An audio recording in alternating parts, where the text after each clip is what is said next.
몽테크리스토 백작 알렉산드르 듀마. 구독과 좋아요, 알림 설정은 하니슬립 책 낭독에 큰 힘이 됩니다. 그래, 점심 식사를 함께 하기 위해 기다리고 있는 그 두 사람이란 대체 어떤 종류의 사람인가? 하고 보샹이 말했다. 한 사람은 귀족이고 다른 한 사람은 외교관이라네. 하고 알베르가 대답했다. 그렇다면 귀족은 이럭저럭 2시간, 외교관은 넉넉히 2시간은 기다려야 하겠군. 나는 디저트를 먹을 때쯤에서 다시 오겠네. 딸기와 커피, 그리고 관련을 남겨두었다가 주게. 의회에 가서 커틀릿을 먹고 올 테니까. 그러지 말고 기다리게, 보샹. 설사 그 귀족이 몽모랑시 같은 사람이라 하더라도, 또 그 외교관이 메테르니에 같은 사람이라 하더라도 11시 정각에 점심을 먹도록 할 테니까. 그때까지 자네도 도브레처럼 헤레스를 음미하면서 비스킷이라도 먹고 있게. 그렇다면 좋아. 있기로 하지. 나는 아무래도 오늘 아침에는 울적한 기분을 풀어야 하니까. 자네도 도브레하고 마찬가지로군. 하지만 내각이 우울해져 있을 때는 반대당 쪽은 들떠 있어야 한다고 생각하는데. 이봐 자네, 그건 말이지 무엇이 나를 위협하고 있는지 모르기 때문이야. 오늘은 말이지 아침나절에는 의회에서 당그랄시어 연설을 듣고 밤엔 밤대로 그 양반의 부인에게서 한 프랑스 귀족원 의원의 비극을 듣지 않으면 안 된다네. 이따위 입헌정부 같은 건 악마라도 납치해가렸지. 우리에게는 선택권이 있었다고 하는데 대체 어쩌자고 입헌정부 같은 것을 선택했을까? 알겠어. 그러니까 자네는 들뜬 기분을 이곳에서 만끽해둘 필요가 있다는 거지? 당그랄시의 연설에 대해서 험담을 하는 것은 그만두세. 하고 도브레가 말했다. 그는 자네들에게 표를 던졌단 말일세. 그는 반정부 당이거든. 그러니까 곤란하지. 나로서는 마음껏 웃어줄 수 있도록 자네들이 그를 상원으로 보내주기를 기다리고 있단 말일세. 이것 보게. 하고 알베르가 보샹에게 말했다. 스페인 문제가 해결되었기 때문에 자네는 오늘 아침 공연히 화를 내고 있는 거지? 그런데 파리 통신란에 나와 의제니 당그랄 양의 혼담 얘기가 나왔다는 것을 잊지 말아주기 바라네. 그래서 자자. 나로서는 딸에게 200만 프랑을 줄 것입니다. 라고 말해줄 사람이 옹변히 헐뜯기는 것을 가만히 보고 있기에는 양심이 용서치 않거든. 무슨 소리를 하는 건가? 하고 보샹이 말했다.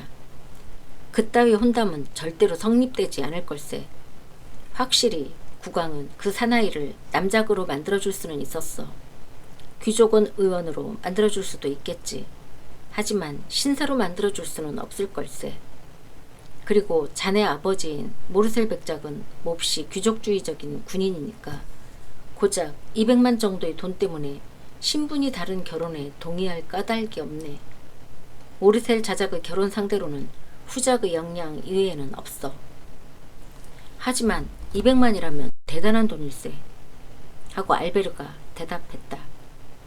큰 거리의 극장이나 식물원, 라페간의 철도 회사 설립의 자본금 정도로군. 마음대로들 말하도록 내버려두게, 모르셀. 하고 도브레가 불쑥 내뱉듯이 말했다. 자네는 결혼을 하면 돼. 자네는 돈주머니에 붙어있는 전표하고 결혼할 생각인 거지? 응? 그렇다면 상관할 것 없어. 그럴 바에는 그 전표에 붙어있는 문장이 하나 적어지더라도 동그라미가 하나 더 붙어있는 편이 낫지. 자네네 집 문장에는 개똥집바귀가 7마리 달려있지? 그 가운데 3마리를 아내에게 준다고 해도 아직 4마리가 남아있어. 그렇다고 해도 결정적인 순간에 프랑스 왕이 되지 못하고 게다가 사촌이 독일 황제였던 기제씨보다도 아직 1마리가 많은데 뭘 그러나? 정말 자네의 말이 옳아, 루시앙. 하고 알베르는 건성으로 대답했다. 그렇고 말고 게다가 백만장자란 놈은 사생아처럼 모두 귀족이라고, 즉 귀족이 될 수 있단 말일세. 쉿. 그런 말은 집어치우게, 도브레. 하고 보샹이 미소를 지으면서 말했다. 샤토 루노가 찾아왔어. 그놈은 자네의 그 궤변수를 고쳐주려고 자기의 선조인 루노드 몽토반의 칼로 자네의 몸을 꽃쟁이 꿰듯이 찌르는지도 모를 일이야. 그런 일을 하면 놈은 귀족의 자격을 잃게 돼 하고 루시앙이 대답했다. 어떻든 나는 평민 중에서도 제일 낮은 시민이니까. 이건 참 멋지군 하고 보샹이 소리질렀다. 관리가 베랑제류의 노래를 부르고 있군. 대체 이건 어떻게 된 거지? 샤토 루노님과 막스밀리안 모렐님이 오셨습니다. 하고 사동이 두 사람의 새 손님이 찾아왔음을 아뢰었다. 이제 다 온 셈이군 하고 보샹이 말했다. 자, 식사를 하자고. 내 착각이 아니라면 두 사람만 기다리면 된다니까. 그렇지, 알베르? 모렐이 가고? 하고 알베르는 놀라서 중얼거렸다. 모렐이라고? 대체 누구일까? 그러나 그 말이 채 끝나기도 전에 30살 안팎의 머리 꼭대기에서 발끝까지 그야말로 귀족연한, 아니 그보다도 기쉬가의 사람 같은 얼굴과 모르토말가의 사람 같은 재치와 지혜를 겸비한 미남 청년 샤토 루노가 어느새 알베르의 손을 잡고 있었다. 이보게 하고 샤토 루노가 알베르에게 말했다. 내 친구이고 게다가 생명의 은인이기도 한 알제리아 기병대의 막스밀리안 모렐군을 소개하겠네. 하기야 일부러 소개할 것도 없이 보시다시피 이렇게 훌륭한 분이라네.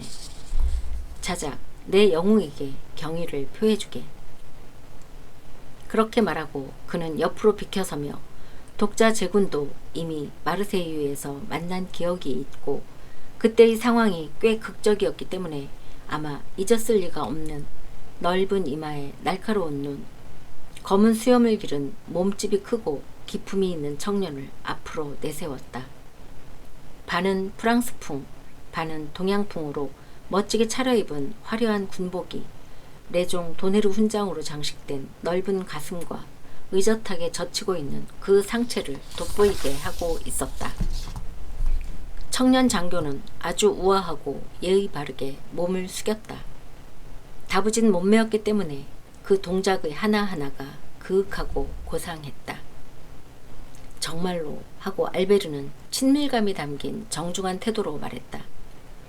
당신과 사귈 수 있게 되어서 얼마나 기쁜지 모르겠습니다. 샤토 루노 남작은 일찍부터 알고 있습니다만 남작의 친구분이라고 하시니 아무쪼록 저희들과도 친밀하게 지내게 되기를 바랍니다. 좋아, 좋아 하고 샤토 루노가 말했다. 그리고 자작, 모렐 씨가 나에게 해주신 일을 일단 유사시에 자네에게도 해주시도록 잘 부탁해두게. 대체 어떤 일을 하셨는데요? 하고 알베르가 물었다. 아니 뭐 하고 모렐은 말했다. 뭐 얘기할 정도의 일도 아닙니다. 이분은 과장하고 있는 겁니다. 뭐라고요? 하고 샤토 루노가 말했다. 얘기할 정도의 일이 아니라고요? 사람의 목숨이 얘기할 정도의 일이 아니라고요? 정말 말씀하시는 것이 너무나 철학적이십니다, 모렐 씨. 매일 생명의 위험을 느끼고 계시는 당신으로서는 그것으로 끝날는지도 모르지만 어쩌다가 생명의 위험에 직면했던 나로서는 남작, 아무래도 분명한 것은 모렐 데이가 자네의 목숨을 구해주셨다는 일인 것 같은데. 아, 바로 그렇다네 하고 샤토 루노가 대답했다. 그래, 언제 그랬지? 하고 보샹이 물었다. 이봐 보샹, 알겠나? 나는 배가 고파서 죽을 지경일세 하고 도브레가 말했다. 얘기에 너무 열중하지 말아주었으면 좋겠어. 그렇군. 하지만 하고 보샹이 말했다. 나는 식탁에 앉는 것을 방해하고 있는 것은 아닐세. 밥을 먹으면서 샤토 루노에게서 얘기를 들어보자고. 제군 하고 알베르가 말했다. 아직도 10시 15분이라는 것을 유의하기 바라네. 그리고 아직 손님 한 사람이 오지 않았어. 맞아, 그랬지. 외교관이 한 사람 온다고 했지? 하고 도브레가 말했다. 외교관인지 아닌지 나로서는 전혀 알 수가 없지만 말이야.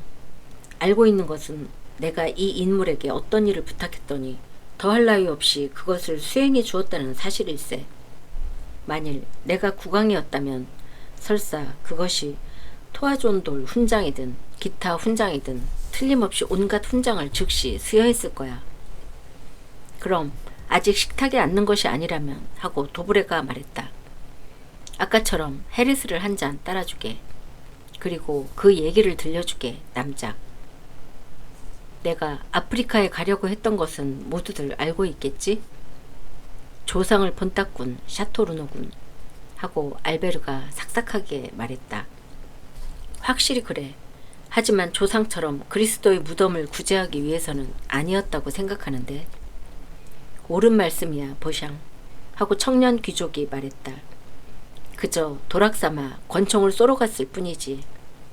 자네도 아다시피 어떤 사건의 조정력으로 내가 선택한 두 사람의 입회인 덕분에 부득이 한 친구, 그 외에 자네들도 모두 알고 있는 저 불쌍한 프랑츠 대핀의 팔을 쏘게 되고 나서부터는 나는 정말 결투라는 것이 싫어졌어. 과연 그랬었지 하고 도브레가 말했다. 자네는 언젠가 결투를 한 적이 있었지. 어째서 그런 일이 벌어졌지? 그런 것은 생각도 하기 싫네 하고 샤토르노가 말했다. 지금 내가 기억하고 있는 것은 내가 가지고 있는 정도의 솜씨를 썩히는 것은 부끄러운 일이라고 생각하고 다른 사람에게서 얻은 새 권총을 아라비아인을 상대로 시험해 보려고 생각했을 때의 일이라네. 그래서 오랑으로 가는 배를 타고 오랑에서 콘스탄틴으로 갔는데 도착했을 때는 마침 공격군이 철수할 때였어. 나도 다른 사람들과 함께 퇴학했지. 48시간 동안이나 낮에는 비, 밤에는 눈이 내리는 고통을 가까스로 견디었지만 끝내 사흘째 되는 날 아침 말이 그만 얼어 죽고 말았어. 불쌍하게도. 마국간의 모포나 난로에 익숙해져 있었기 때문이지. 아라비아 말이 아라비아에서 10도의 추위를 만나 어리둥절했었던 거지. 내 영국말을 사려는 것은 그 때문이었군 하고 도브레가 말했다. 자네의 그 아라비아 말보다 추위를 더 견딜 수 있으리라고 생각하고 있는 거지? 그건 아니야. 왜냐하면 나는 두 번 다시 아프리카 같은 곳에는 가지 않기로 맹세했으니까. 그렇다면 꽤 두려웠던 모양이군 하고 보샹이 물었다. 사실 그랬다네. 고백하지만 하고 샤토 루노가 대답했다. 실제로 두려울 수밖에 없었어. 지금 얘기한 것처럼 말이 죽었기 때문에 나는 걸어서 퇴각을 계속했지. 그런데 6명의 아라비아인이 내 목을 치려고 말을 타고 달려오더군.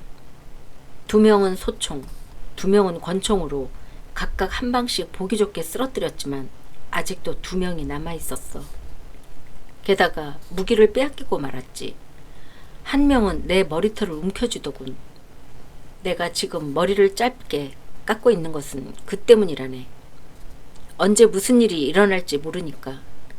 다른 1명은 내 목에 아라비아 칼을 딱 갖다 대더군. 어느새 내가 그 칼이 섬뜩한 차가움을 느끼고 있을 때 여기에 계시는 이분이 그 2명에게 달려들어서 내 머리털을 움켜쥐고 있던 놈을 권총으로 쏘아 죽이고 내 목을 배려하고 있던 놈의 머리를 사벨로 때려 뉘어주셨어. 이분은 마침 그날 한 사람의 목숨을 구하기로 마음먹고 계셨는데 공교롭게도 내가 구원받은 거지. 부자가 되면 나는 크라그망이나 마로케티에게 부탁해서 우연의 상을 만들게 할 작정이라네. 그렇습니다 하고 모렐이 미소를 지으면서 말했다. 그것은 9월 5일, 즉 제 아버지가 기적적으로 구원을 받은 기념일이었습니다. 그래서 나는 내 힘이 미치는 한 해마다 그 날을 기념하기 위해서 무엇인가를 하기로 하고 있습니다. 무언가 영웅적인 일을 말이지요? 하고 샤토 루노가 말했다.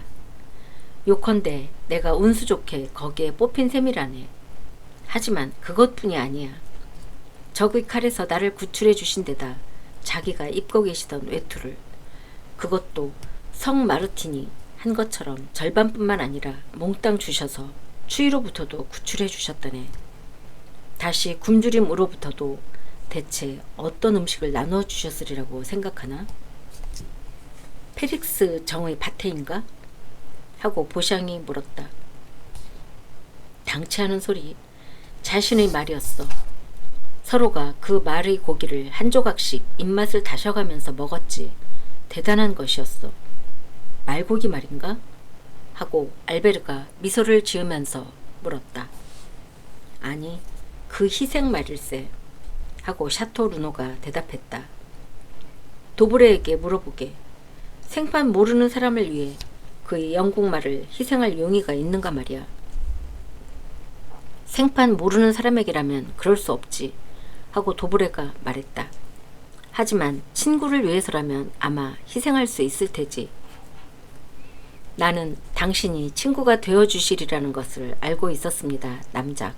하고 모렐이 말했다. 그리고 이미 말씀드린 것처럼 영웅적 회개든 아니든 희생이든 아니든 그날 나는 일찍이 행운이 우리 일가에게 보여준 호의의 대가로서 불행한 사람에 대해 뭔가 선물을 하지 않으면 안 되었던 것입니다. 모렐 씨가 지금 내비친 이야기만 하더라도 하고 샤토 루노가 계속했다. 아주 기막힌 얘기지만 자네들도 좀 더 사귀게 되면 언제든 들을 수 있게 되겠지. 오늘은 추억이 아니라 우선 배를 채우기로 하세.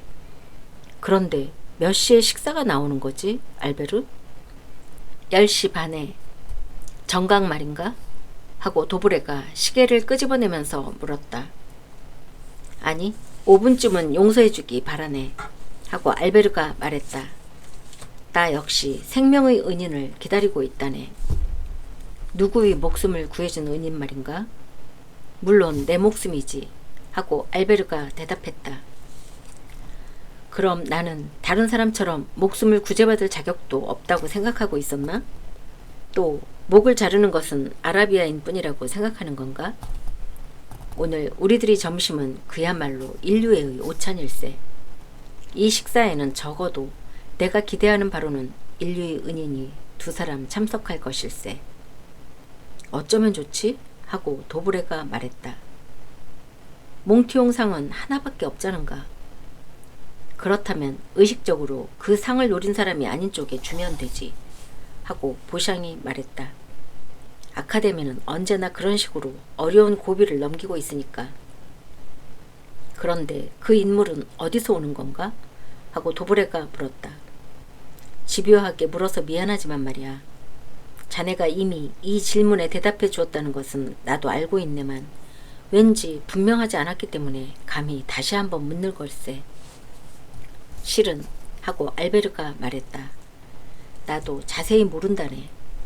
내가 초대의 뜻을 제의한 것은 벌써 3개월 전의 일인데 그때 그분은 로마에 계셨다네.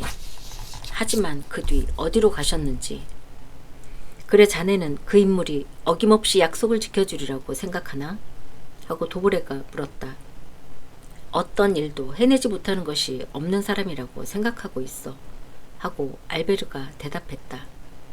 정신 차리라고. 5분의 유예를 준다고 해도 이제는 10분밖에 남지 않았어. 그럼 그 10분을 이용해서 그 손님에 대한 얘기를 잠깐 들려줄까? 잠깐 실례. 하고 보샹이 말했다. 자네의 그 얘기라는 것 속에는 무언가 기사가 될 만한 내용이 있나? 물론 있지. 하고 알베르가 말했다. 그것도 아주 흥미진진한 내용 말일세. 그렇다면 들려주게. 이제는 어차피 의회에는 시간이 늦었으니까 그 공백을 메워야지. 지난번 사육제 때 나는 로마에 있었다네. 그런 건 알고 있어. 하고 보샹이 말했다. 그럴 테지. 하지만 내가 산적에게 납치되었던 것은 모를 테지? 산적 같은 게 어디 있나? 하고 도브레가 말했다. 그런데 그게 있다네. 그것도 굉장한 것이, 즉 기막힌 놈이 말이야. 어떻든 소름이 끼칠 만큼 기막힌 물이었어. 이것 보게 알베르군. 하고 도브레가 말했다. 요리사가 꼬물거리고 있다든가 마렛느나 오스탕드에서 아직 굴이 도착하지 않았다든가 망투농 부인의 이해를 본받아 요리를 내놓는 대신 이야기를 하려고 생각한다면 분명히 고백하게, 말해버리게. 우리는 사이좋은 친구들이야. 참고 그 얘기를 들어줄 테니까. 듣기 전부터 어린애 속임수 같은 얘기라고 생각되기는 하지만 말해두겠네만, 아무리 어린애 속임수 같은 얘기라 하더라도 처음부터 끝까지 사실로서 이야기할 테니까. 어떻든 나는 산적에게 납치되어서 상 세바스티아노의 지하 묘지라고 불리는 곳으로 끌려갔다네. 거기라면 나도 알고 있네. 하고 샤토 루노가 말했다. 거기에서 나는 하마터면 무서워서 떨 뻔했지. 나는 그 이상의 봉변을 당했다네. 하고 알베르가 말했다. 실제로 공포를 맛보아야 했으니까. 몸값을 내지 않으면 석방하지 않겠다고 하는 거야. 하긴 뭐 불과 로마 금화로 4,000 에큐, 옛날 은화로 26,000 리블 정도의 돈이기는 했지만 말이야. 하지만 공교롭게도 내게는 그때 1,500 에큐밖에는 없었어. 그리고 여행도 끝날 무렵이어서 예금 통장도 바닥이 나 있었어. 그래서 나는 프랑츠에게 편지를 썼지. 그렇지, 알겠나? 프랑츠가 함께 있었어. 그러니까 내가 조금이라도 거짓말을 하는지 어떤지는 프랑츠에게 물어보면 될 걸세. 어떻든 나는 프랑츠에게 만일 아침 6시까지 4,000 에큐를 가져다 주지 않으면 6시 10분에는 나는 주위에 계시는 지복의 성자님이나 영광스러운 순교자들 곁으로 가지 않으면 안 될 것이라고 써 보냈지. 루이지 반파는 이게 바로 산적 수령의 이름인데 말이야. 일단 약속한 일은 반드시 실행하는 사나이였거든. 이것은 믿어주기 바라네. 하지만 프랑츠가 그 4,000 에큐를 가지고 왔을 테지? 하고 샤토 루노가 말했다. 프랑츠 데피네라든가 알베르드 모르셀이 불과 4,000 에큐의 돈을 마련하지 못했을 까닭이 없으니까 말이야. 그게 아닐세. 그는 다만 지금 말한, 그리고 나중에 소개하려고 생각하고 있는 오늘의 손님을 데리고 왔을 뿐이라네. 그래? 그렇다면 그 인물은 카쿠스를 죽인 헤라클레스라든가 안드로메다를 구출한 페르세우스 같은 사람이로군 그래? 아니, 대략 나와 키가 비슷한 사람일세. 한치의 빈틈도 없이 무기로 몸을 감은 사람인가? 떼개바늘 하나도 몸에 지니고 있지 않았어. 그래, 그 사람이 몸값에 대한 단판을 지었나? 그 사람이 수령에게 한 2-3마디의 귀띔만으로 나는 자유로운 몸이 되었다네. 게다가 그쪽에서는 납치한 데 대해 사과의 말까지 했을 테지? 하고 보샹이 말했다. 바로 그렇다네. 하고 알베르가 대답했다. 그 사나이는 바로 알리오스트 같은 인물이었군. 아니, 단지 몽테크리스토 백작이라는 사람이야. 몽테크리스토 백작이라는 이름은 없어. 하고 도브레가 말했다. 나도 그런 건 믿을 수 없는걸. 하고 유럽의 귀족 명부를 샅샅이 알고 있는 사나이다운 냉정함으로 샤토 루노가 덧붙였다. 몽테크리스토 백작이라는 이름을 알고 있는 사람이 있나? 아마 성지에서 온 모양이지. 하고 보샹이 말했다. 모르토말가가 사해를 영유하고 있었듯이 조상 중의 한 사람이 골고다의 언덕을 가지고 있었던 모양이지. 실례입니다만 하고 막시밀리안이 말했다. 여러분은 모르시는 모양입니다만 내 말이 도움이 되지 않을까 생각합니다. 몽테크리스토라는 곳은 조그만 섬인데 나는 이따금 아버지가 고용하고 있는 선원들이 그곳 이야기를 하는 것을 들었습니다. 지중해의 한가운데에 떠있는 한 알의 모래, 무한 속에 있는 한 알의 원자 같은 섬입니다. 바로 그렇습니다. 하고 알베르가 말했다. 그리고 내가 얘기하는 그 사람이 그 모래알, 그 원자의 영주이고 왕이라고. 백작의 칭호는 토스카나의 어디에서 산 모양이지만 그럼 부자인가? 그 백작이라는 사람은? 확실히 그렇다고 생각하네. 하지만 겉모양으로라도 알 수 있을 것 아닌가. 그건 아니야, 도브레.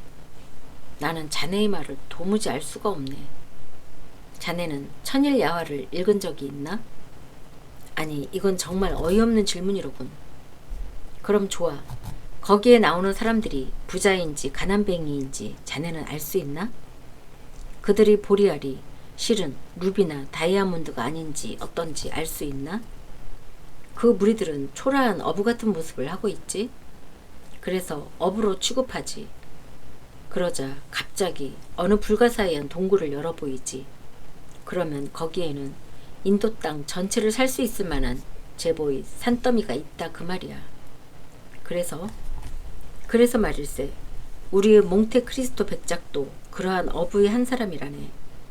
더욱이 그 이야기에서 이름을 따다가 뱃사람 신드바드라고 자칭하고 황금이 가득 찬 동굴을 하나 가지고 있다네. 그래, 자네는 그 동굴을 자네의 눈으로 직접 보았나, 모르셀? 하고 보샹이 물었다. 내가 본 것은 아니지만 프랑츠가 보았다네. 하지만 잠자코 있어주게. 그 사람 앞에서는 이런 얘기는 뻥끗도 해서는 안 되네. 프랑츠는 눈가림을 당하고 그 동굴 안으로 내려가 말을 하지 못하는 사나이나 클레오파트라도 거기에 비하면 평범한 거리의 창녀에 지나지 않을 기막힌 여자들이 환대를 받았다네. 단 이 여자들의 일에 대해서는 그도 별로 확신이 없어. 왜냐하면 여자들은 그가 하시시를 먹은 후에 나타났다고 하니까. 그러니까 그가 여자들이라고 생각한 것은 실은 카드릴 춤을 추고 있는 4개의 여인 입상이었는지도 모를 일이지. 모여있는 청년들은 이것 봐 자네, 갑자기 머리가 돈 것 아닌가? 아니면 우리를 놀리고 있는 건가? 하는 눈으로 알베르를 멍하니 바라보고 있었다. 사실 하고 모렐이 무언가 생각에 잠긴 듯한 모습으로 말했다. 나도 또 지금 모르셀 씨가 말씀하신 것과 똑같은 얘기를 페누롱이라는 늙은 선원에게서 들은 일이 있습니다. 아, 하고 알베르가 말했다. 모렐 씨가 내 편을 들어주어서 고맙군요. 자네들에게는 미안하군. 어떻게 해야 좋을지 모르고 있는 나에게 이분이 이렇게 구원의 손길을 뻗쳐주었다는 것은 실례지만 하고 도브레가 말했다. 어떻든 자네의 이야기는 있을 수 없는 일투성이라서. 대사나 영사들은 그런 얘기를 하지 않는단 말인가? 놈들에게는 그럴 만한 여유가 없겠지. 여행하고 있는 동포들을 괴롭히기에 바쁠 테니까. 아니, 화를 내고 있군. 그리고 불쌍한 우리 관리들을 공격하는군. 하지만 알겠나? 그 사람들이 어떻게 자네들을 보호할 수 있단 말인가? 의회는 매일 그들의 봉급을 삭감하고 있어. 그리고 지금은 거의 한 푼도 없는 지경에까지 와 있어. 대사가 되고 싶다면 알베르, 콘스탄티노블 주재 대사로 임명받게 해주겠네. 당치 않는 소리.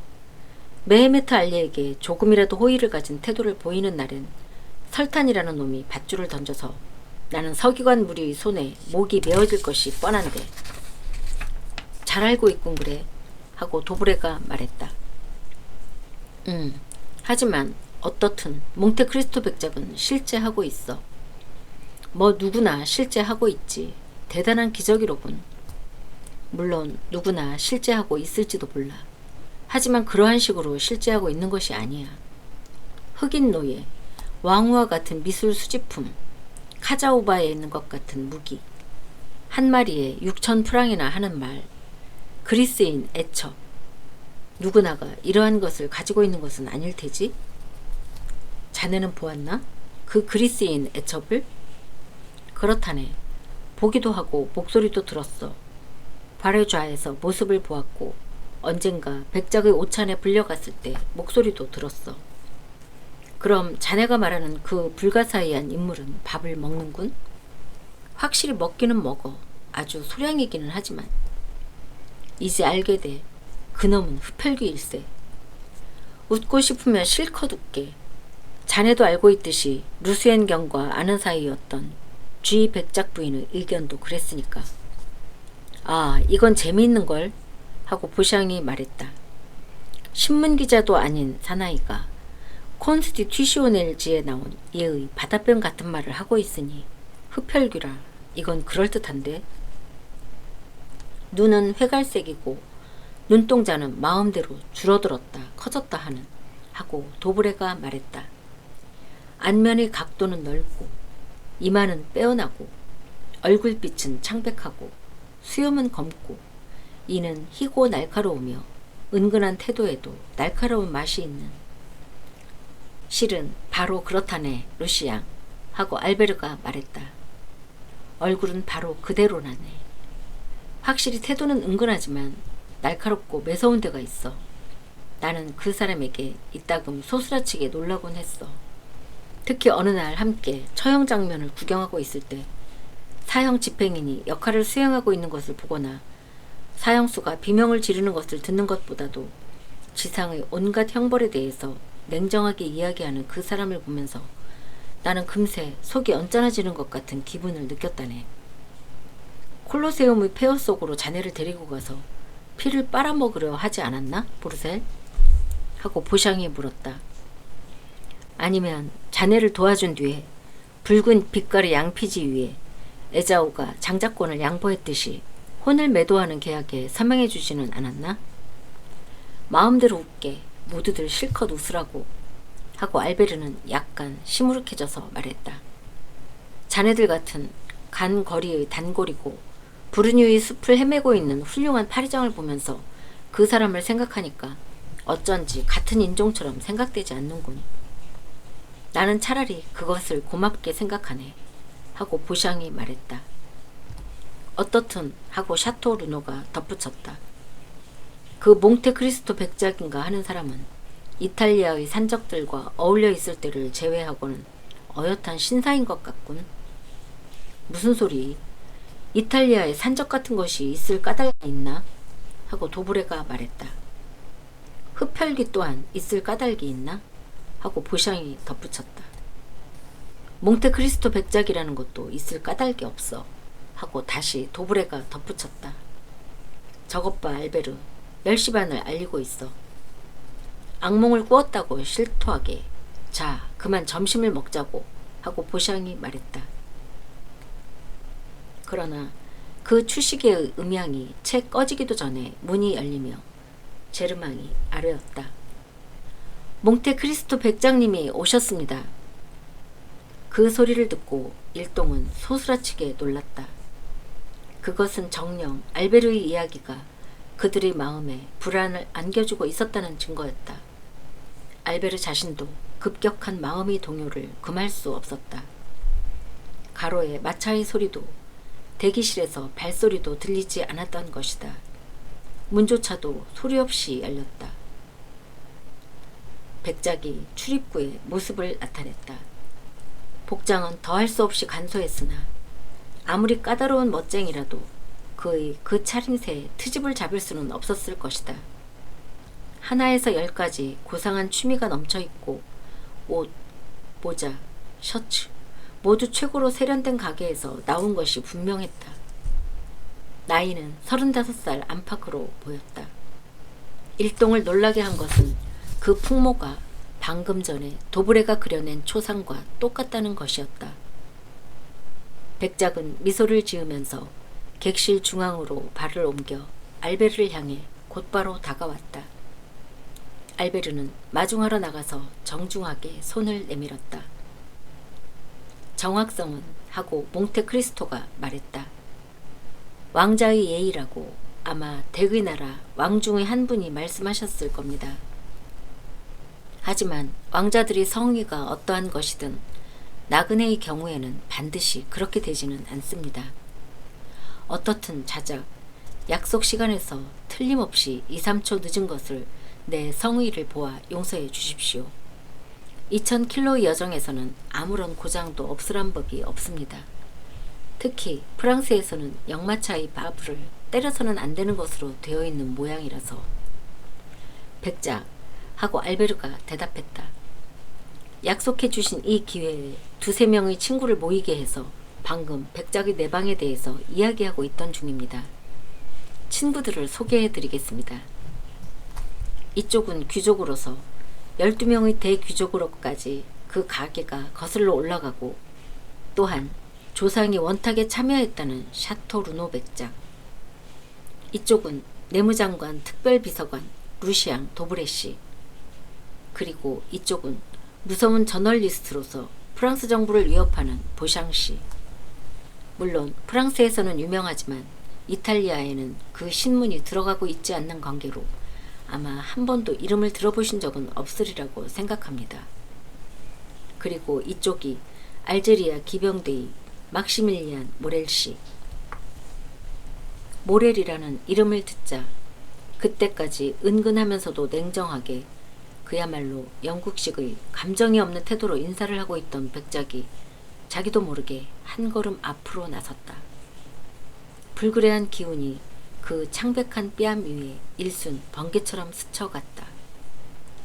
무훈에 빛나는 프랑스의 새 군대 제복을 입고 계시군요. 하고 그는 말했다. 훌륭한 군복이로군요. 백작의 목소리를 이렇게까지 침통하게 떨리게 하고 또 평소 그것을 흐리게 할 아무런 이유도 없을 때는 그토록 아름답고 그토록 부드럽고 막던 그의 눈을 불현듯 이렇게 빛나게 한 감정이 무엇이었는지 아마 아무도 몰랐을 것이다. 당신은 우리 아프리카 주둔군의 군인을 보신 적은 없었습니까? 하고 알베르가 말했다. 한 번도 없었습니다. 하고 백작은 완전히 자존심을 되찾고 대답했다. 그렇습니까? 이 제복 밑에는 우리 군대에서도 가장 용감하고 가장 고귀한 심장이 맥박치고 있습니다.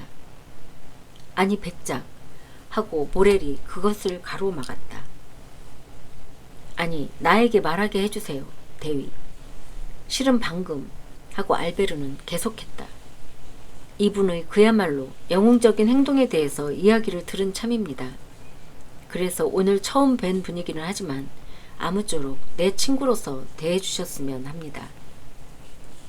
이 말을 듣고 몽테크리스토의 얼굴 위에는 그로서는 감동의 표시인 이상한 응시와 순간적인 홍조와 눈꺼풀의 희미한 떨림이 또다시 나타났다. 아, 이분은 고귀한 마음의 소유자이십니다. 하고 백작은 말했다. 좋은 일입니다. 알베르의 말에 대한 대답이라기보다도 백작 자신의 생각에 대한 대답이라고도 할 이 일종의 탄성은 일동을, 특히 모렐을 놀라게 했다. 모렐은 깜짝 놀라서 몽테크리스토의 얼굴을 뚫어지게 바라보았다. 그러나 백작의 그 말의 억양이 그야말로 부드럽고 이를테면 아주 기분 좋게 들렸으므로 그 탄성이 아무리 기이한 것이라고 하더라도 화를 낼 수는 없었다. 어째서 정색을 하고 저런 말을 할까? 하고 보샹이 샤토 루노에게 말했다. 글쎄 하고 항상 많은 사람들을 접한 경험과 귀족적인 정확한 관찰안을 가지고 있는 샤토 루노는 이미 몽테크리스토에 관해서 통찰할 수 있는 것은 모두 꿰뚫어보고 있었다. 알베르가 한 말은 거짓이 아니었어. 백작은 정말 이상한 인물이야. 자네는 어떻게 생각하나, 모렐? 확실히 하고 모렐은 말했다. 솔직한 눈과 느낌이 좋은 목소리를 가지고 계십니다. 그러니까 나에 대해 그런 기묘한 관찰을 하셨지만 호감을 가질 수가 있습니다. 여러분 하고 알베르가 말했다. 식사가 준비되었다고 연락이 왔군요. 백작, 실례이지만 내가 안내하겠습니다. 일동은 말없이 식당으로 들어갔다. 그리고 각자 자리에 앉았다.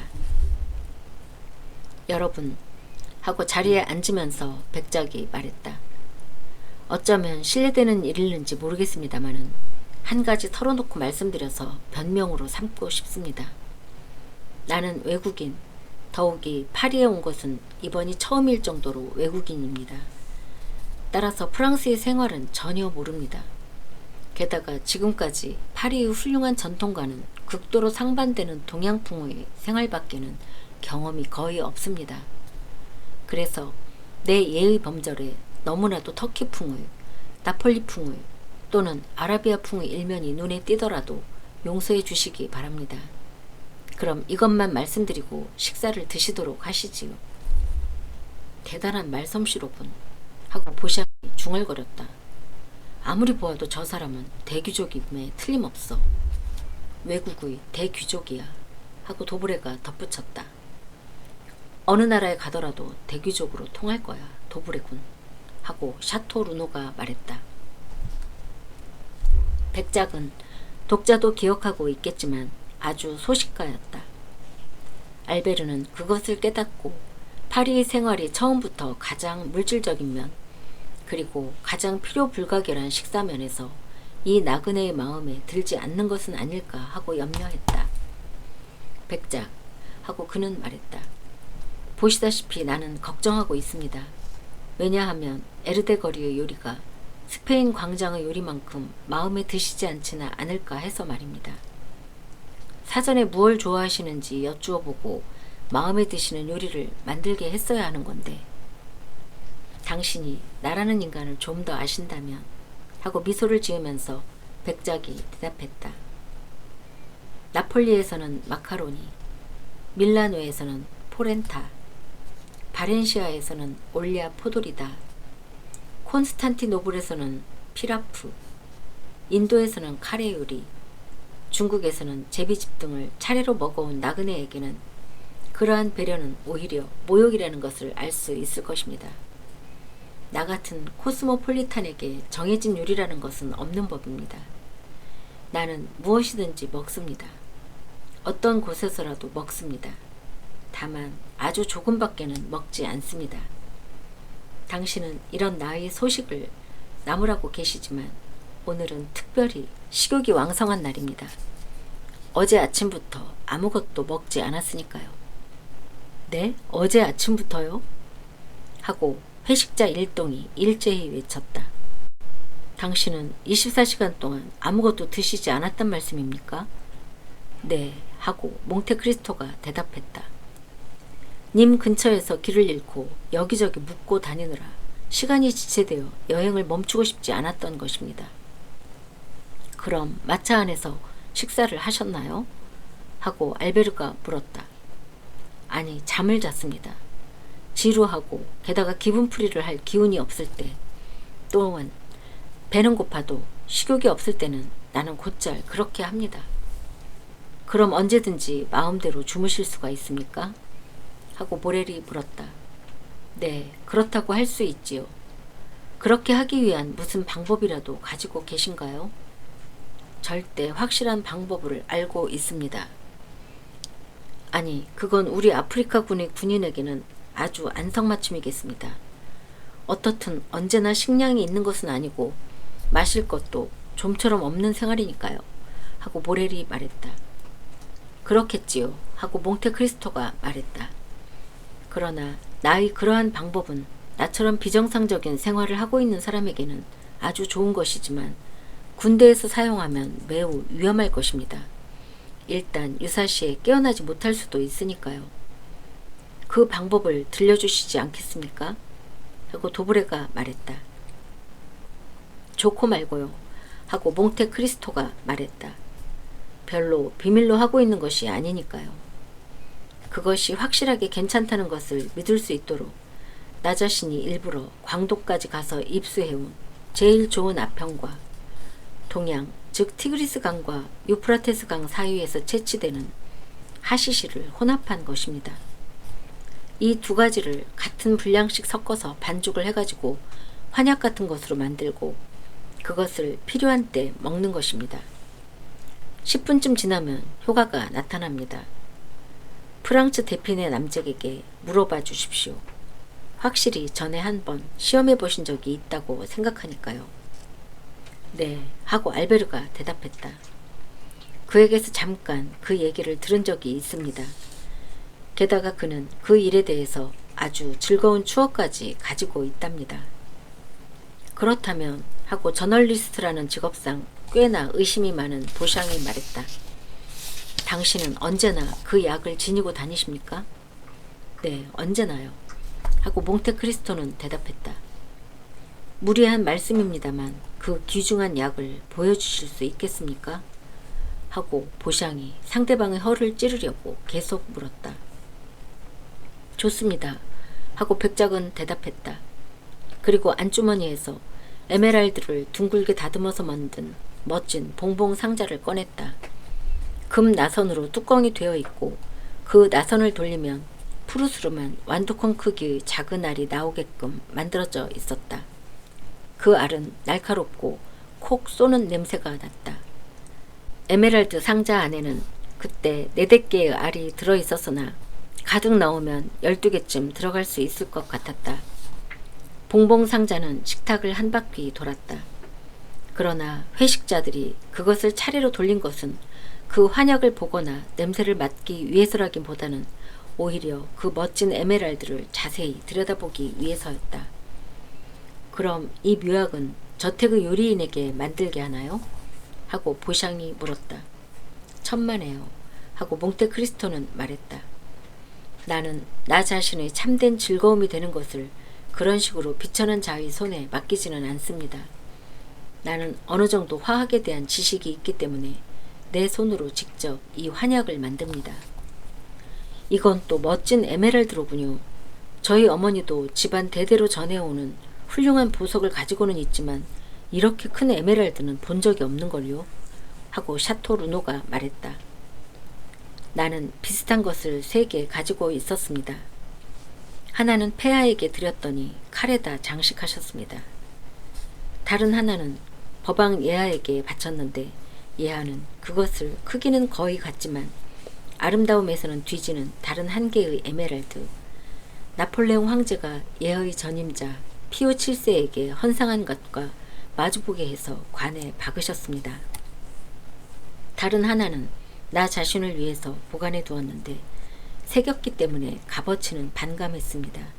하지만 사용하기에는 편리해졌습니다. 모두들 놀라서 몽테크리스토의 얼굴을 바라보고 있었다. 그 얘기하는 태도가 그야말로 거침이 없었기 때문에 사실을 말하고 있는 것인지 아니면 머리가 이상한 것인지 그 둘 중 하나라고 생각되었다. 그러나 손 안에 있는 에메랄드를 보자 자연히 전자 쪽의 추정으로 기울어지지 않을 수 없었다. 그럼 그 훌륭한 헌상품에 대해서 두 분으로부터 무슨 보답이 있었습니까? 하고 도브레가 물었다. 폐하는 한 여성을 자유로운 몸으로 해주시고 하고 백작은 대답했다. 법왕 예하는 한 사나이의 생명을 구해주셨습니다. 그래서 나도 일생에 한 번 왕위 계승자로 태어난 것과 비슷한 세력을 가질 수 있었습니다. 당신이 구해주신 것은 페피노이지요? 하고 알베르가 소리질렀다. 그 사나이에게 당신은 특사권을 사용하셨군요. 그럴는지도 모릅니다. 하고 몽테크리스토는 미소를 지으면서 대답했다. 백작, 당신의 그러한 말씀을 듣고 내가 얼마나 즐거운지 당신은 상상도 못하실 겁니다. 하고 알베르가 말했다. 실은 나는 미리 이 친구들에게 당신에 대해서 전설 속의 인물, 천일야화 속의 마법사, 중세의 마술사 같은 인물이라고 얘기하고 있었습니다. 그러나 파리 사람이란 궤변을 논하는 것이 아주 교묘해서 조금도 의심할 여지가 없는 진리라도 그 진리가 자기들 일상생활의 여러 조건에 맞지 않으면 그것을 하잘것없는 변덕스러운 공상이라고 생각하고 마는 겁니다. 가령 여기에 있는 이 도브레만 하더라도 또 보샥만 하더라도 경마클럽의 한 회원이 밤늦게 돌아가다가 한 길에서 도둑을 만나 물건을 빼앗겼다든가 상드니 거리 또는 포블 상 제르망에서 4명이 살해되었다든가 탕플 거리의 카페에서 또는 테름드 줄리앙에서 도적이 10명, 15명, 20명이 붙잡혔다는 얘기를 매일처럼 한 사람은 읽고 한 사람은 인쇄하고 있음에도 불구하고 이탈리아 서부 해안의 늪지나 로마 평원 또는 퐁티노의 늪지에 산적이 실제로 존재한다는 것은 인정하려고 하지 않습니다. 아무쪼록 부탁이니까 백작, 당신 자신의 입으로 내가 그러한 산적에게 붙잡혔고 위협적인 당신의 중재가 없었다면 오늘날 이렇게 에르데거리 초라하고 조그만 집에서 이 친구들을 오찬에 초대하기는커녕 아마 상 세바스티아노의 지하 묘지 안에서 영원한 부활을 기다리고 있을 것이 틀림없다는 얘기를 들려주셨으면 합니다. 맙소사 하고 몽테크리스토가 말했다. 그런 시시한 얘기는 2번 다시 하지 않기로 약속하지 않았습니까? 나는 그렇게 말한 적이 없는데요, 백작. 하고 알베르는 외쳤다. 누군가가 아닌 다른 사람에게 비슷한 일을 해주시고 그 사람과 나를 혼동하고 계시는 거겠지요. 그러니까 그렇게 말씀하시지 말고 아무쪼록 그때의 얘기를 해 주십시오. 당신이 얘기해 주시면 다소 내가 알고 있는 점도 있겠지만 모르던 일도 여러 가지로 알게 될 테니까요. 그렇지만 하고 백작은 미소를 지으면서 말했다. 당신은 그 사건에서 무척 중요한 역할을 하셨으니까 일의 전말은 나와 마찬가지로 잘 알고 계시리라 생각하는데요. 그럼 내가 알고 있는 만큼 얘기하면 하고 알베르가 말했다. 이번에는 당신이 내가 모르는 점을 모조리 말씀해 주시겠다고 약속하시겠습니까? 그렇게 하면 되겠군요. 하고 몽테크리스토가 대답했다. 그럼 나부터 얘기하지. 하고 알베르가 말했다. 실은 이것은 내 자존심으로서는 매우 굴욕적인 일이지만 사흘 동안이나 나는 툴리아나 포파에아의 후예라고 생각되는 가면의 여인으로부터 줄곧 추파를 받고 있다고 생각하고 있었다네. 하지만 실은 그런 것이 아니라 단순한 콘타디나의 곁눈질에 지나지 않았던 거야. 페이지안느라고 하지 않고 콘타디나라고 한 점을 유의해주게. 그런데 어이없게도 지금 얘기한 것 이상으로 어이없게도 내가 감쪽같이 시골 아가씨라고 생각하고 있던 사람은 실은 15살가량의 아직 턱에 수염도 나지 않은 가냘픈 몸매의 어린 산적이었단 말일세. 내가 흐뭇한 기분으로 그놈의 예쁜 어깨에 입술을 갖다 대려는 순간 느닷없이 놈은 내 목에 권총을 들이대고 다른 7, 8명의 동료와 함께 나를 상 세바스티아노의 지하 묘지 안으로 데리고 갔다기보다 끌고 갔다네. 거기에 있던 산적의 수령은 실상 무척 학문이 있는 놈으로서 그때 케사르의 갈리아 전기를 읽고 있었는데 일부러 책 읽기를 중단하고 나를 향해 다음날 아침 6시까지 4,000에큐를 지불하지 않으면 6시 15분에는 내 목숨은 없어지는 줄 알라고 말하더군. 편지도 분명히 있어. 지금은 프랑츠가 가지고 있지만 내가 서명을 했고 루이지 반파의 출신이 곁들여져 있어. 만일 의심한다면 나는 프랑츠에게 편지를 보내겠어. 그는 그 서명들이 진짜라는 것을 증명해 줄 테지. 내가 알고 있는 것은 이것뿐일세. 그런데 아무래도 알 수 없는 것은 백작. 거의 존경심이 없는 로마의 산적들로부터 어떻게 당신이 그토록 깊은 존경을 받게 되셨는가 하는 점입니다. 사실 프랑츠도 나도 완전히 감탄하고 말았습니다. 그건 아주 간단한 일입니다. 하고 백작이 대답했다. 나는 그 유명한 반파를 10년 전부터 알고 있었던 것입니다.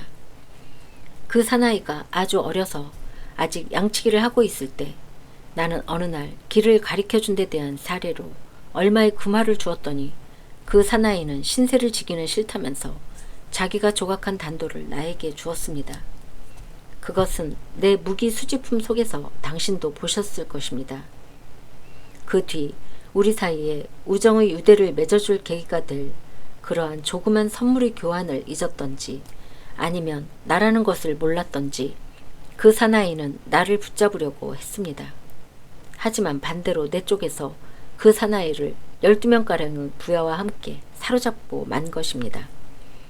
나는 그 사나이를 범인의 처분에는 몹시 재빠른, 더구나 상대가 그 사나이라면 더더욱 서둘러 해치울 것이 분명한 로마 당국에 넘겨줄 수도 있었지만 그렇게 하지 않고 부하와 함께 도망치게 해주었습니다.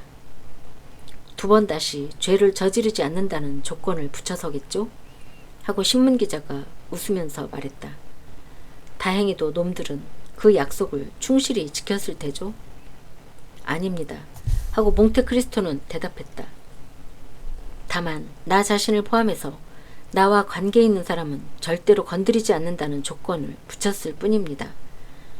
지금부터 말씀드리는 것은 아마도 사회주의자이고 진보주의자이며 인도주의자이신 당신들에게는 이상하게 들릴지도 모르겠습니다.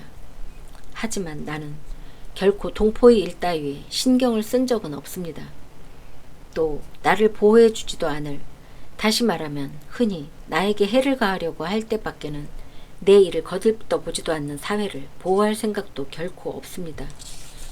따라서 동포든 사회든 내가 그들을 고려하지 않고 그들에 대해 중립의 입장을 취해주고 있는 것만으로도 나에게 감사하지 않으면 안 되는 것입니다.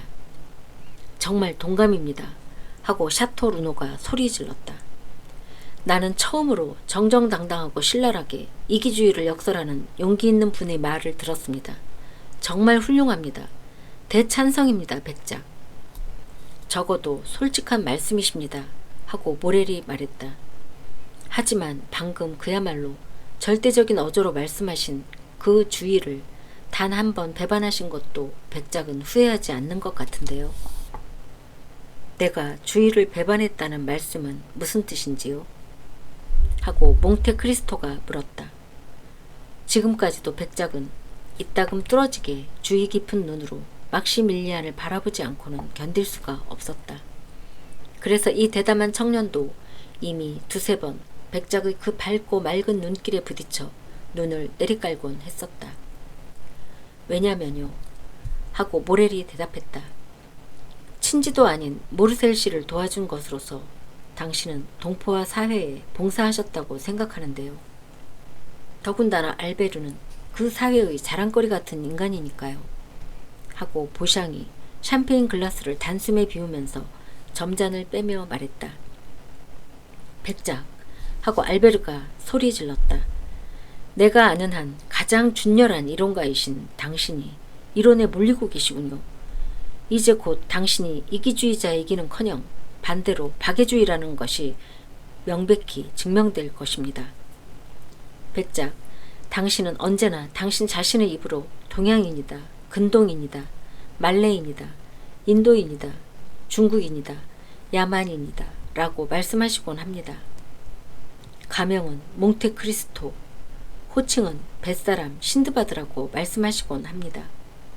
그런데도 파리에 한 발짝 들어서신 그날부터 벌써 우리들 색다른 파리인의 최대의 장점, 아니 최대의 결점을 본능적으로 터득하셨습니다. 즉 자신에게 있지도 않은 악덕을 지적당하시면서 사실은 갖추고 계시는 미덕을 숨기고 계시는 것입니다. 자작 하고 몽테크리스토가 말했다. 나는 지금까지의 내 행동에서 지금 당신을 비롯한 여기에 계신 여러분으로부터 들은 찬사에 해당하는 것은 하나도 발견할 수가 없습니다. 당신은 나에게 있어서 미지의 사람이 아니었습니다. 왜냐하면 나는 당신을 알고 있었고 방을 2개 양보해드린 일도 있고 오찬에 초대한 일도 있고 마차를 1대 빌려드린 일도 있습니다.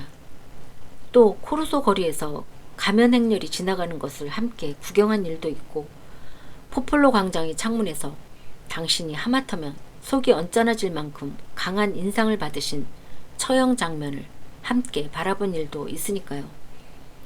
그래서 여러분에게 묻고 싶습니다만 나로서 그러한 분을 당신들이 말하는 이른바 무서운 산적들의 손에 그냥 버려둘 수 있었을까요? 게다가 당신도 아시다시피 내가 당신을 구출한 것은 언제든 프랑스를 방문했을 때 파리의 살롱에 소개를 받기 위해 이용하고 싶다는 속셈이 있었던 것입니다. 예전에는 당신도 나의 이 생각을 막연한 일시적 계획이라고 생각하셨을지도 모릅니다. 그러나 지금은 보시다시피 명백한 사실로 되어 있습니다. 이 사실을 인정해 주시지 않으면 당신은 약속을 어긴 것이 되는 것입니다. 약속은 지킵니다. 하고 알베르가 말했다. 그러나 백작, 나는 당신이 환멸을 느끼시지는 않을까 걱정을 하고 있습니다. 왜냐하면 당신은 변화무쌍한 풍경이라든가 화려한 사건이라든가 이 세상 것이라고는 생각되지 않는 세계에 익숙하시기 때문이지요.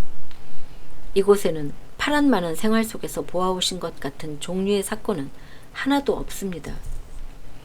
우리의 틴보라초는 몽마르트르 언덕이며 우리의 히말라야는 바레리안의 언덕이며 우리의 대사막은 구르네의 들판인 것입니다.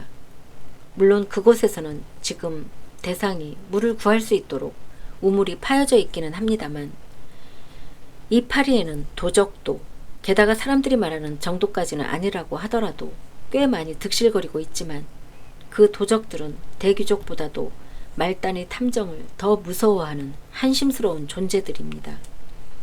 요컨대 프랑스는 너무나도 산문적인 나라, 파리는 너무나도 문명화한 도시여서 당신이 아무리 이곳의 85개의 현, 85개 현이라고 말씀드리는 것은 물론 코르시카를 프랑스에서 제외했기 때문인데 그 현들이 어디를 찾아보시더라도 전선이 들어가 있지 않은 언덕은 하나도 없을 것입니다. 경찰이 가스등을 켜놓지 않게 해두고 있는 어둑어둑한 동굴은 하나도 보실 수가 없을 것입니다. 따라서 백작, 내가 당신에게 해드릴 수 있는 일은 한 가지밖에 없습니다. 그 일에 관해서만은 얼마든지 도움이 되어 드리겠습니다. 그것은 말할 것도 없이 당신을 여기저기에 소개해 드리는 일, 또 친구들에게도 그 일을 하게 해드리는 일입니다. 물론 그 일에 있어서도 당신은 누구의 도움도 필요로 하지 않으실 것입니다. 그 이름, 그만한 재산, 그만한 재능이 있으시면 어디에나 얼굴을 내미실 수가 있고 또 어디에서나 환영받으실 것이 틀림없습니다. 그래서 실제로 내가 도움이 되어드릴 일은 한 가지밖에 없습니다. 나로서는 파리의 생활에도 어느 정도 익숙해져 있고 쾌적한 생활을 한 경험도 다소 있고 친숙한 가게도 덜어 있으므로 도움이 된다고 하면 적당한 집을 하나 찾아드리는 일입니다. 왜냐하면 나는 이기주의를 주장하고 있지는 않지만 사실은 지독한 이기주의자이기 때문에 로마에서 당신의 거처를 빌린 것처럼 이곳에서 내 주거를 빌려드릴 수는 없기 때문입니다. 더욱이 나의 집은 나 이외에는 한 사람도 더 머물 만한 여유가 없기 때문이지요. 물론 그 한 사람이 여성이라고 한다면 이야기는 또 다르지만 말입니다. 아, 하고 백작이 말했다. 결혼을 위해서 확보해 두었다는 뜻이군요. 그러고 보니 무슨 혼담이 시작되었다고 로마에서 말씀하셨던 것 같은데 곧 있을 행복에 대해서 축하의 말씀을 드려도 괜찮을까요? 여전히 아직도 계획 단계에 지나지 않는 일이라서요, 백작. 계획이 있다는 것은 곧 하고 도브레가 말했다. 실현 가능성이 있다는 얘기지 뭔가?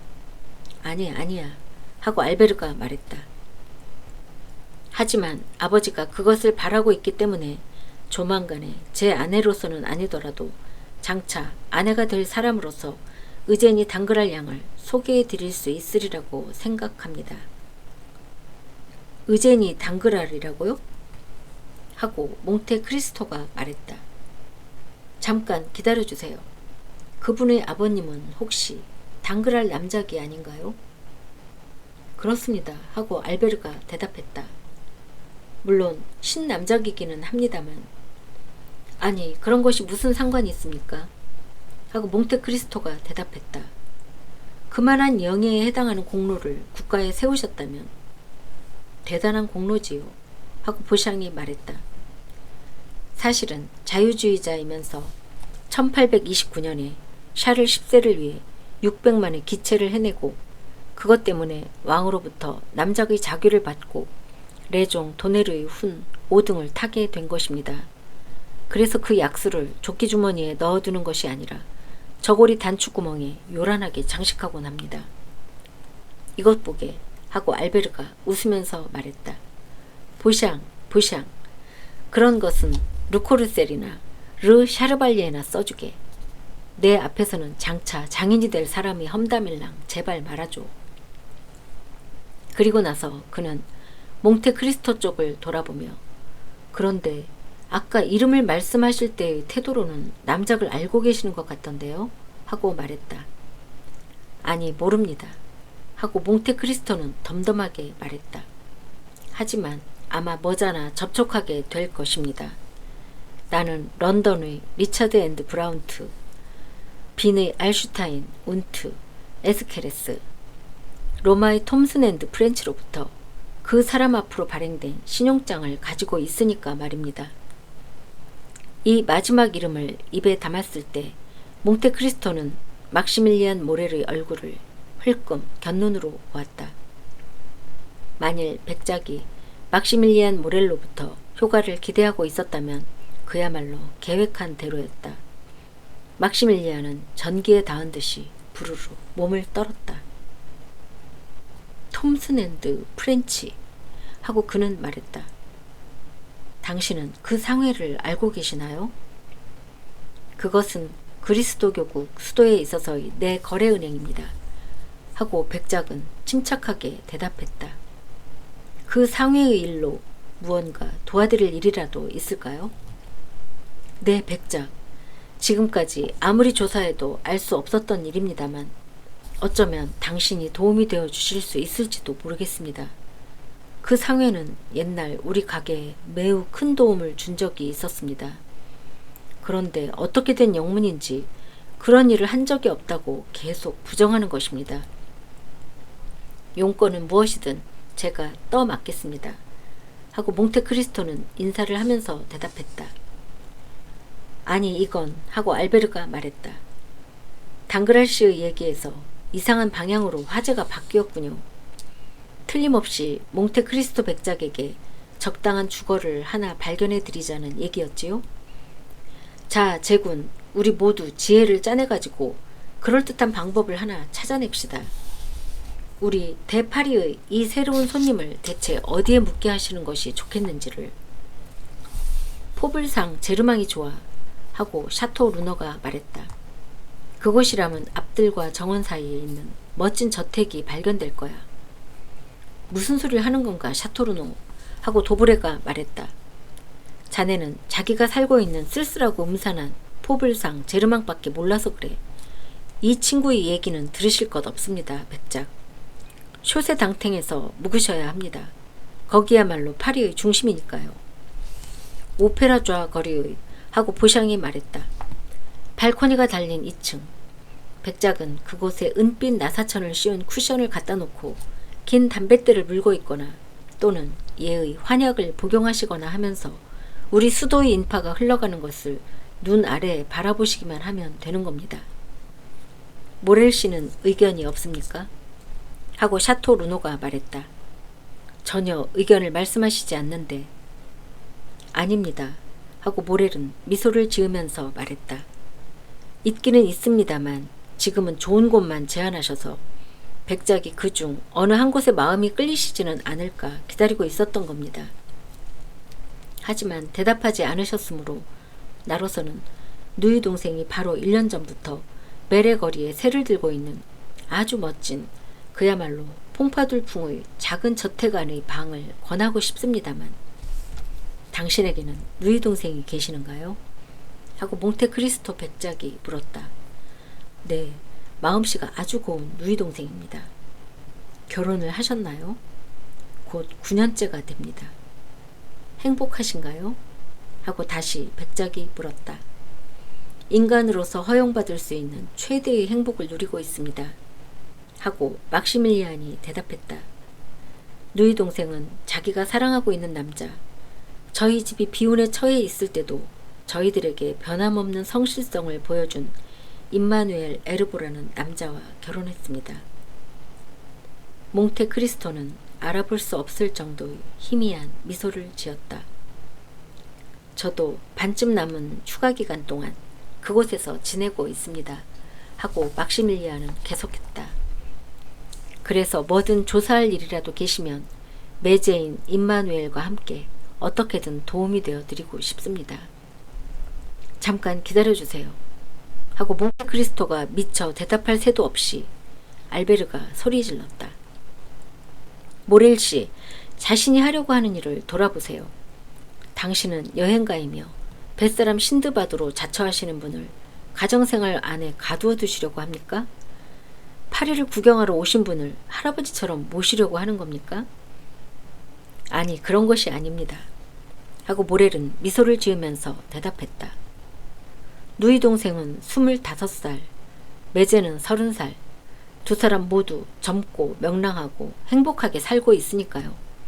게다가 백작은 자기의 집이나 마찬가지로 아무 부담도 느끼시지 않고 지내실 수 있을 테니까요. 그리고 백작께서 먼저 두 사람이 있는 쪽으로 가시지 않는 한 그들과 마주치는 일도 없을 테니까요. 고맙습니다. 고맙습니다. 하고 몽테크리스토가 말했다. 나로서는 누이 동생과 매제에게 소개받는 것만으로 만족하겠습니다. 다행히도 그래 주실 수가 있다면 말입니다. 하지만 어느 분의 제의도 받아들일 수는 없습니다. 실은 주거 문제도 완전히 준비되어 있어서 말입니다. 네? 뭐라고요? 하고 알베르가 소리 질렀다.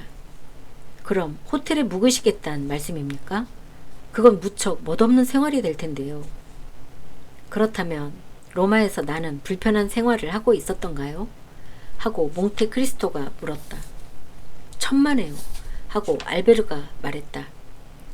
로마에서 당신은 5만 피에스타나 들여서 방을 장식하고 계셨습니다. 그렇다고 해서 매일매일 그런 지출을 되풀이할 생각은 아니실 테지요? 그래서 호텔 생활을 단념한 것은 아니지만 하고 몽테크리스토는 대답했다. 파리에서는 집을 한 채, 즉 내 집을 가지기로 결정했습니다.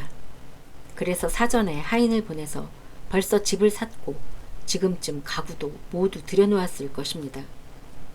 그럼 파리를 알고 있는 하인을 데리고 계시단 말이군요. 하고 보샹이 소리 질렀다. 나와 마찬가지로 그 사나이도 파리에 온 것은 이번이 처음입니다. 흑인이고 게다가 말도 할 수 없는 사나이입니다. 하고 몽테크리스토가 말했다. 일동이 아연실색하고 있는 가운데 알베르가 그럼 알리인가요? 하고 물었다. 그렇습니다. 누비아인이고 말을 할 수 없는 그 알리입니다. 아마 당신도 로마에서 그 사나이를 만나신 적이 있었지요? 네, 확실히 하고 알베르가 대답했다. 잘 기억하고 있습니다. 하지만 대체 어쩌다가 누비아인 따위에게 파리에 집을 사게 하고 말을 할 수 없는 사나이에게 가구를 들여놓게 하셨지요?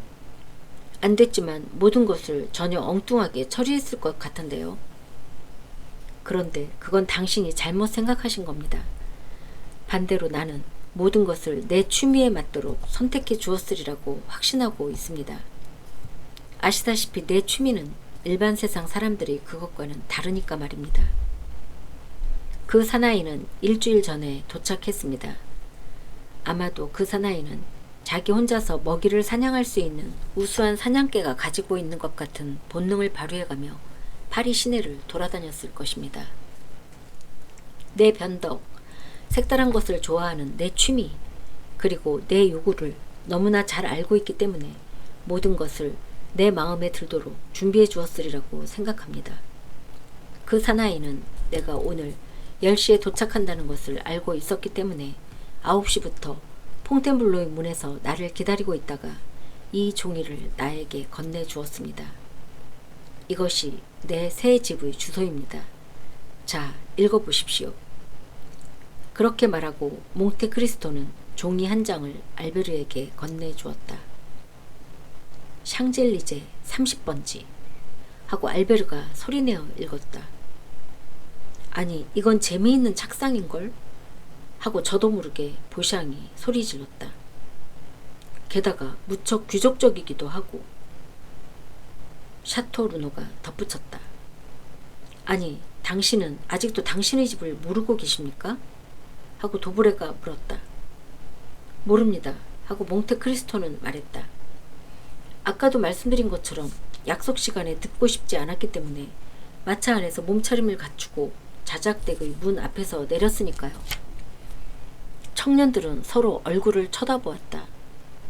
그들에게는 백작이 연극을 하고 있는 것처럼 생각되기도 했으나 분명하지는 않았다. 그러나 그의 성격은 기발했으나 그 입에서 새어나오는 말은 모두 그야말로 솔직성을 띠고 있었으므로 거짓말을 하고 있다고는 도저히 생각되지 않았다. 게다가 또 무엇 때문에 거짓말을 하겠는가?